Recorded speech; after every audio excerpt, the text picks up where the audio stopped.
to, dito ginagawan na. Padaan kuya. Imagine si Maestra dito lang natutulog. Tapos kinakabisado pa yung ano ng No Limit ang here oh. Swerte mo nga, no? Diba? Oh, sige, ituloy na natin yung episode 5. Pasado 12 AM, di ba sabi ko, sa episode 4, may inaantay pa tayong kliyente. Baka sinasabi ng iba dyan, eme-eme lang at nagbabarbera si Maestra. Talaga namang barbera talaga si Maestra kahit 12 AM naggugupit pa. Yung mga yan, mga dati na naming client yan since 2021 at mga loyal pa rin sila kay Maestra. At shoutout din dahil binigyan na tayo ng pasalubong. Ayan. Hello guys. So ituloy na natin yung episode 5. Di ba sabi ko nga sa inyo, kala nyo nantitrip lang ako, no? May humabol pa ng gupet ng 12 o'clock. At isa-shoutout ko lang, syempre, eto, isa-shoutout ko to. Boss, pwede pa hawak lang saglit, boss. Thank you, boss. So nandito tayo ngayon sa Minute... Ay, teka lang, nalobat. So ituloy natin. So nandito tayo ngayon sa Minute Burger kasi naisip ko sana pag uwi, magluluto ako. Pero parang naamoy ko yung burger na humaling ako, kaya umorder na lang ako. At shoutout kay Boss Uno kasi nilibre niya ako ng burger. Burger ka sa akin. So ito guys, shoutout ko lang po ang Cafe Latea.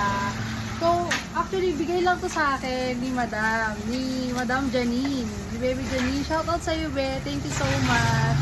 Kasi nga daw yantay daw namin sila dahil para magpagupit. Tikman ko lang, pero hindi ko siya ubusan kasi baka hindi tayo makatulog eh. Ang sarap ng pagka-choco. So ayun, mamaya pag uwi sa bahay, samahan nyo ako maglaba. Kala nyo tapos na, matutulog na si Maestra. Hindi pa tayo matutulog. Pag uwi natin, maglalaba pa tayo ng towel tsaka panty. Wala na akong masuot na panty eh. So, yung brief na naman ni Boss Uno susutin ko. Ayoko na, ang hirap pala magsuot ng brief. Ayun. So, nagpaluto tayo ng black pepper burger. Yan, shout out po kala ate. So, dito lang yan guys, sa malapit sa ano. Pero alam niyo sana magawa yung daan dito, no? Kasi parang nagmumukha siyang lawa, lalo pag umuulan siya. Pero feeling ko magagawa nga siya kasi inuuna lang yung banda doon. So, ayun. Update ko kayo pag nasa bahay na kami, maglalaba-labahan pa tayo. Ayun guys, nandito na tayo sa bahay. Mukhang hindi tayo makakapaglaba kasi ang dami nakasampay dito. Parang ukay-ukay. Probably, baka ipalaundry ko na lang. Probably ang ganyan. Painitan na. Ala, natigawat ko. Tanggalin natin yung pinaka nana ba yun? Kasi parang hindi na siya magtuloy. Paano tayo? Painit tayong tubig. Alam mo, anong oras na lang? Painit tayong tubig. Gusto ko maghapat. Ang lakit ng katawan ko. So yun guys, welcome to my room. Tignan niyo yung room ko. Can you imagine si Maestra dito lang natutulog? Tapos kinakabisado pa yung ano ng No Limit ang here oh. Swerte mo nga, no? Diba? Pero I'm so blessed kaysa naman sa daan tayo natutulog, diba? So eto nga, meron tayong surprise. Kanino to galing? Siyempre, Sponsor. sa sponsor natin. Ano ba yan? Ay! Uy, ano to? Ala! Puro tanga to. Akin to. Ayan. Uy, thank you Thank you Lord. Kasi wala akong ina-expect na any Akin to, no? gift. Okay sa akin yung... Ako rin nagpapasalamat. Meron din ako. Videohan to. Papasalamat din ako. Thank you po. Thank you ate. God bless. Bye-bye. Ala, ano to? Kanino yan? Ano to? Kanino to? Kanino yan? Boss Una! Kasya to sa'yo? Ala! Di ba? Nice siya, di ba? Oo, yung ganda nito. Surprise ka ba? Na-surprise ako. Wala akong ina-expect na anything na may magre-regalo sa akin, may magbibigay. Wala talaga as in. Di din namin, Kaya, ano, unexpected din kami bumili. Expected to unexpected. Ay, ayun pala yung ate ko. Nandiyan pala siya. Thank you so much. Pinoyo lang. Wala eh, bida-bida talaga eh. Bida-bida. Mayabang kasi to eh. Pero thank you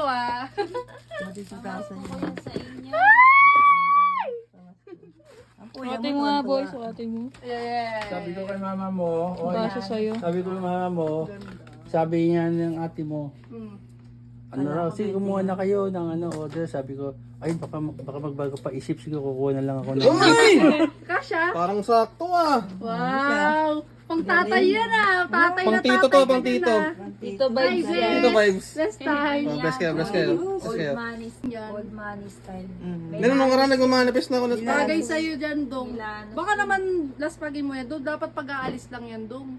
O, pag mga ano kayo. Oo, Dong. special occasion guys. O, cut na natin muna, guys. Kasi magbibihis lang ako. Baka makita nyo yung kilikili ko. Tsaka ako na ipapakita yung kilikili ko sa next episode. Thank you po. Pag maputi na. Arigatou gozaimasu. Gago. Aga ko nagising. Ang aga ko rin nakatulog na.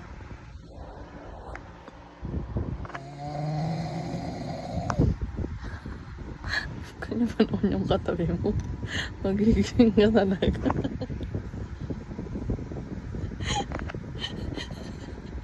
Mo, may medyas o wala? Baduy mo naman. Inagis magmemedyas.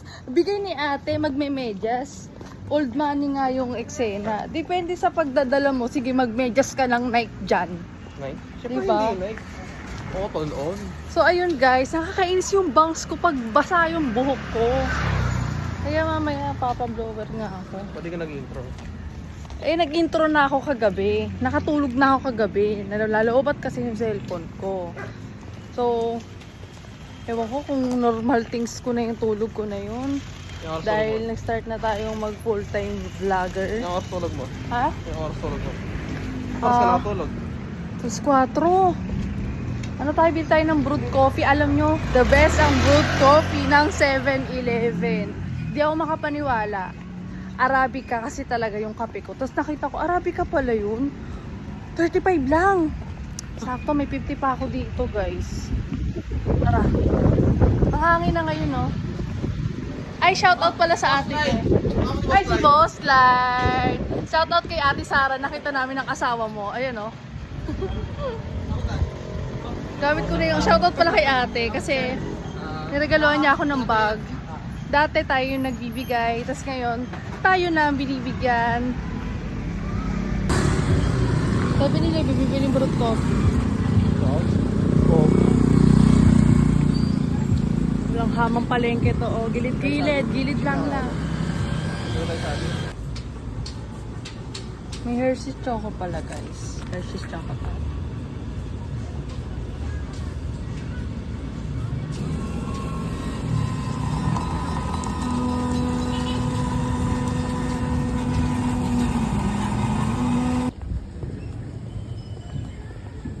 Tignan natin ang lagay ng palengke. Ay, ng ano dito. Sa hospital. Ito tayo dadaan.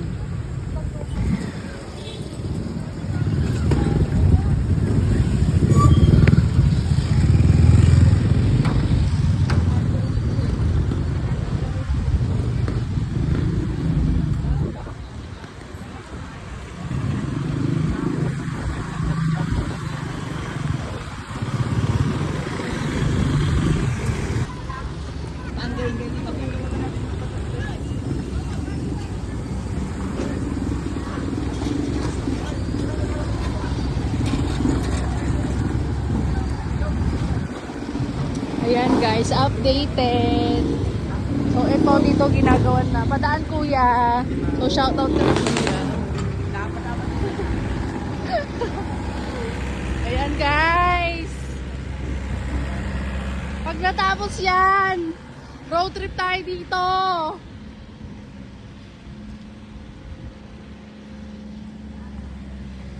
Dito ang magiging dito ang magiging hospital ng Kalubang. Tapos, bago sila ma-confine, pupunta muna sila sa salon para magpaayos ng buko. Tapos, ito daw yung gagawing Jollibee. Yan. Pirmado na yan, guys. Tapos, ito food court. My God. Kabog. Kabog ang flood control projects. Ay, ang ganda na dun, no? The best. Ganda na yung daan, guys. Wala, may party ata dun. Ayun o. Ayuda ni Mayor. Ay, taray. Ayan na, sinisimulan na yung ano, mall. Ayun o.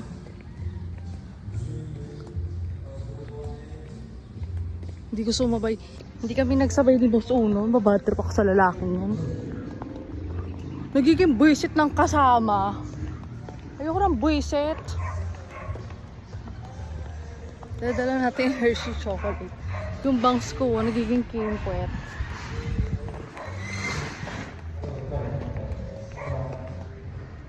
So, nandito na tayo sa Jose Maestra. Tcharam! Open na po. Na naman natahol. Yan. Yung bangs ko nakahiwalay. Anyway, balik tayo doon sa topic natin. So, sinasabi ko lang sa inyo sinasabi ko lang din sa sarili ko, pinapaalala ko pa ulit-ulit na kung di dahil sa mga nangyari sa akin noon, wala ko sa kinatatayuan ko ngayon.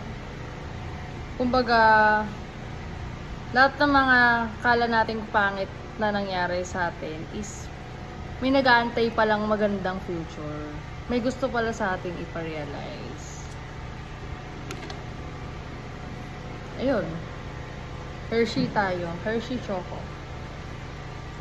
So, nagkasalon ako kasi nga, maaga ako nagkaanak. Maaga ako nabuntis. Siyempre, pag kwento ko to, para naman yung side nila. Hindi ko kwento ko muna yung side ko.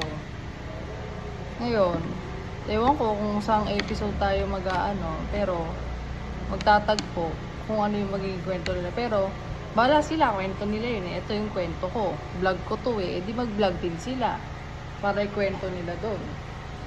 Pero hindi ko naman sila papasamain sa kwento ko. Yun. May boyfriend ako, 5 years kami. So, pagdating namin ng college, is nabuntis niya ako. Iyak-iyak ako noon. Iyak-iyak ako. Kasi, parang gumuho yung pangarap ko. Hindi ko alam, yun na pala yung simula ng mga pangarap ko. Time na yun. May isang kababata lang ako na nagsabi na, alam mo tol, sabi niya sa akin, tol, handa ka na ba magbuntis? Sabi ko, hindi pa nga eh.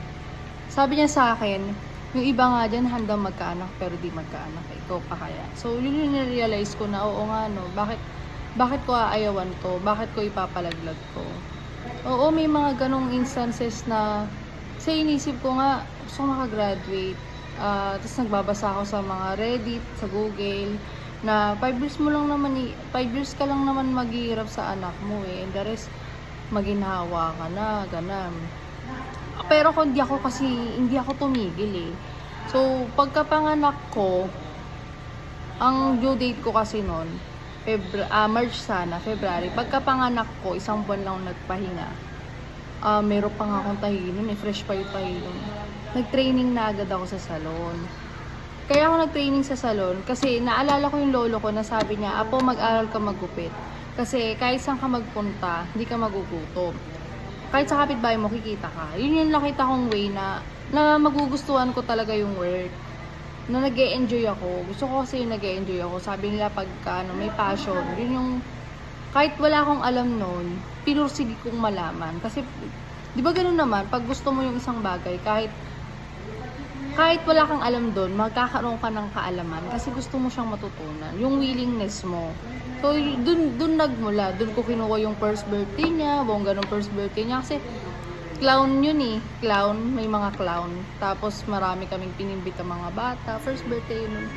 Tapos, nung magta 3 years old na yung anak namin, na broken family lang kami nung nag-LDR yung ex ko. Dun na nag-start. Hindi ko naman sinasabi na pangit mag-LDR.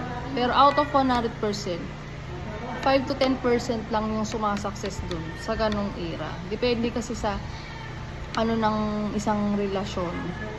Yun.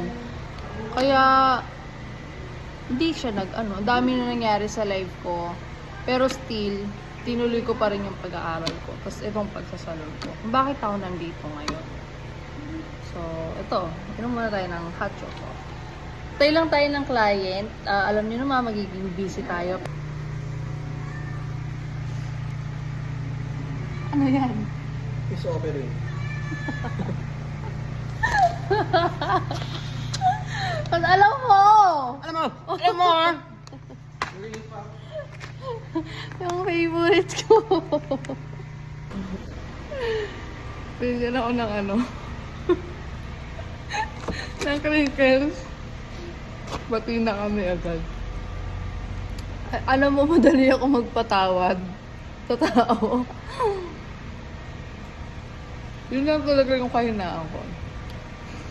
Matrip ako tapos nasa momentum kayo nandito ka. Ayan o, nag-iisa ka dyan. Natay may mga client.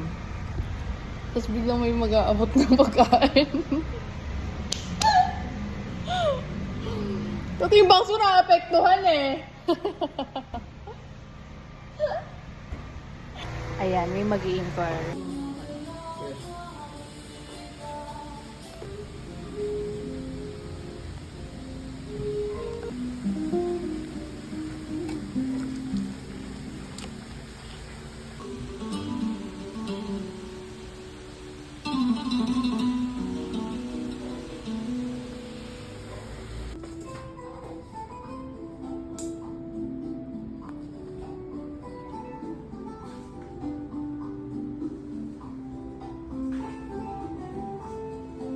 Ganun na pala tayo dating kasayahan. Yung ginawa na tayo nagkatitigan. Magtingin tayo ng naibang. Magtingin kahit walang nahimigang. Magkanilang kahit pag nagrereklamo ay wala tayong pakialam. Ano ba? Maramang bang may sikreto talagang dala. Alam niyo, ang pangarap ko talaga, DJ. Kaya nyo, pag naka-ano tayo, mag-DJ talaga tayo, pag-aaralan ko talaga yung kaya ka na, sa mundo ko wala nang makakasabang. Mga 1 hour pa babad ang buhok eh, kaya pag-ibig mo, kaya ikaw na puso isip ko, pila-pila mo yung kanta eh. Namimiss kita, kanilig ka pa rin ang bibig ko, bakit wala ka na sa piling ko, pag akong ipagdarasal pa rin kita, ipagdarasal pa rin kita. Oh! Kakain na pala kami. Shout out po kay Papa na naghatid ng pagkain at kay Mama na nagluto. Sarap ng gulay. Thank you sa crinkle. Buwang. Funny job dati. May producer from 187 Mobs. Tapos,